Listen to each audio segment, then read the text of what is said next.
কখনো মনে হয়নি, মিলিদিকেও জিজ্ঞেস করছি, সুজনদা আপনাকেও জিজ্ঞেস করছি, কখনো মনে হয়নি যে এরা আরও ভালো ল্যাভিশ লাইফস্টাইল, ঝাঁ চকচকে 7টা 8টা সেন্ট্রাল ফোর্স নিয়ে যদি হতো তাহলে তো আমি চাকরি বাকরি করতে পারতাম। চাকরি করতে পারতেন? চাকরি করলে ল্যাভিশ লাইফ কি কারোর চেয়ে কম? মানে আমি অনেকেই হয়তো জানেন না আপনার মানে শিক্ষাগত যোগ্যতাটা যদি একবার বলেন। আমি বারবার বলি না, আমি কেন বলতে যাবো, লোকে সব জানে। দেখো, লোককে আন্ডারস্টিমেট করবে না, লোক সব জানে। আমি, আমার বন্ধুরা, তারা চাকরি করে ল্যাভিশলি চলে। অনেকের কাছে সেটা ঈর্ষার কারণ হতে পারে, সেটা আমার পক্ষেও সম্ভব ছিল, কিন্তু আমি কোনোদিন মনে করিনি যে সেটা আমার কাছে শ্রেয়। আমি মনে করেছি তার চাইতে মানুষের সঙ্গে থাকাটা আমার প্রয়োজনীয়। রাজনীতি মানে মূল্যবোধ, নৈতিকতা, সেটা সিম্পলি আছে 110 ভাগ, 120 ভাগ, 130 ভাগ, কত চান? সমাজে সবসময় কিছু না কিছু এদিক ওদিক থাকবেই, 100% এটা একরকমভাবে চলে না। তো যদি আমাদের কোথাও কাউকে দেখেন, ব্যতিক্রম পাবেন। পার্টির নজর থাকে, পার্টির অ্যাকশন নেয়। বাকিদের যেমন ন্যাচারাল হচ্ছে লুট, ন্যাচারাল হচ্ছে বেআইনি সম্পদ, ন্যাচারাল হচ্ছে ফ্ল্যাটের পর ফ্ল্যাট।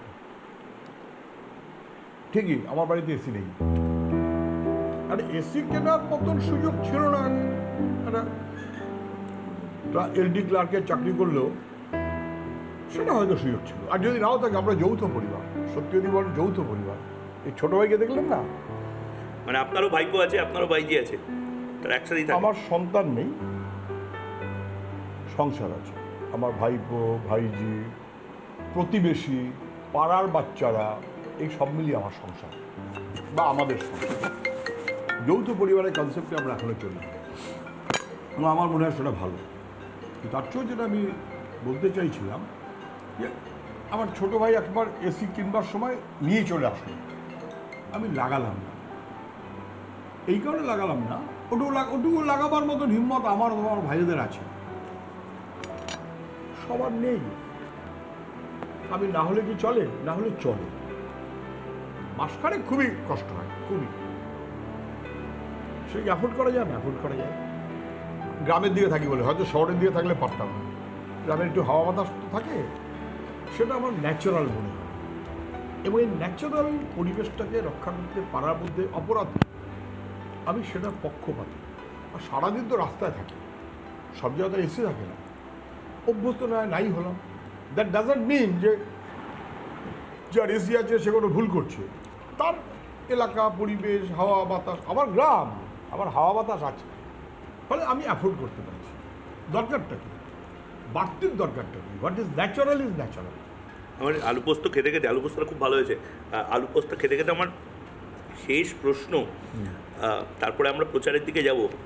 গ্লানিবোধ হচ্ছে যেখানে বাড়ি, যেখান দিয়ে আমরা যাব দমদমে, সবকটা দেওয়ালে তো সৃজন ভট্টাচার্যের নাম লেখা, সুজন চক্রবর্তীর নামগুলো একটা দেওয়ালেও লেখা নেই।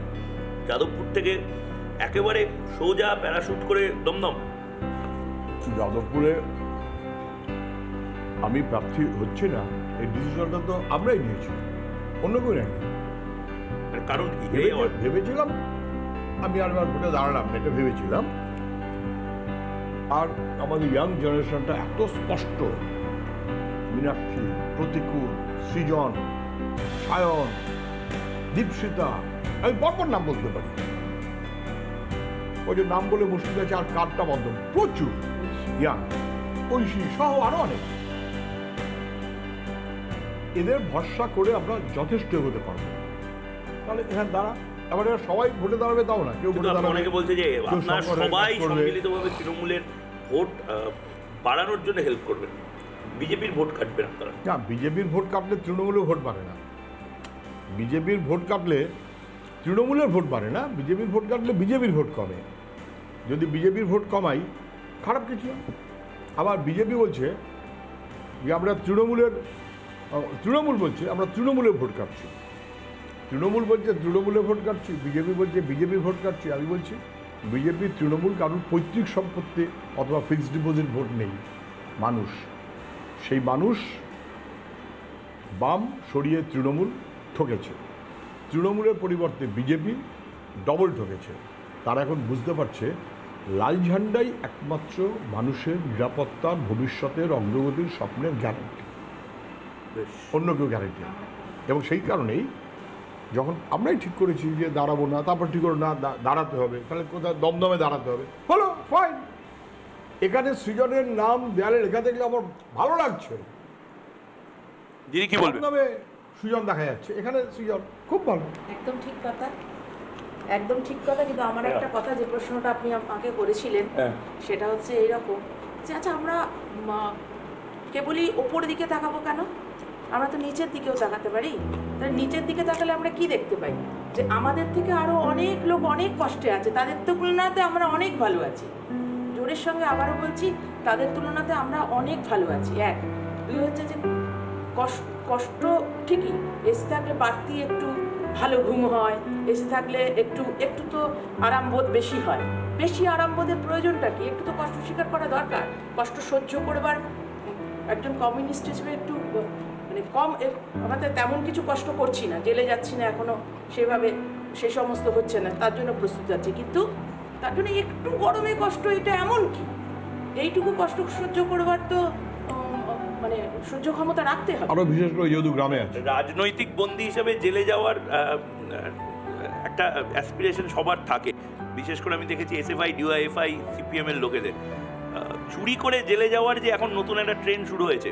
কখনো মনে হয় না যে এই কম্পিটিশনে তো পিছিয়ে পড়লেন?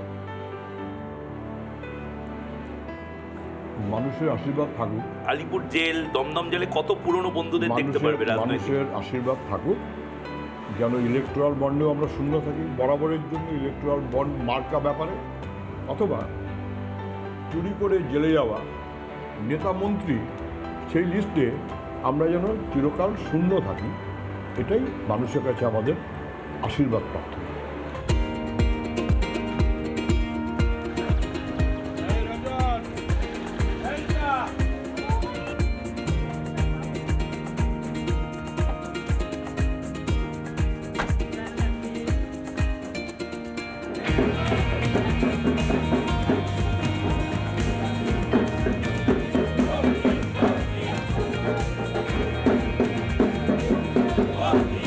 দাদা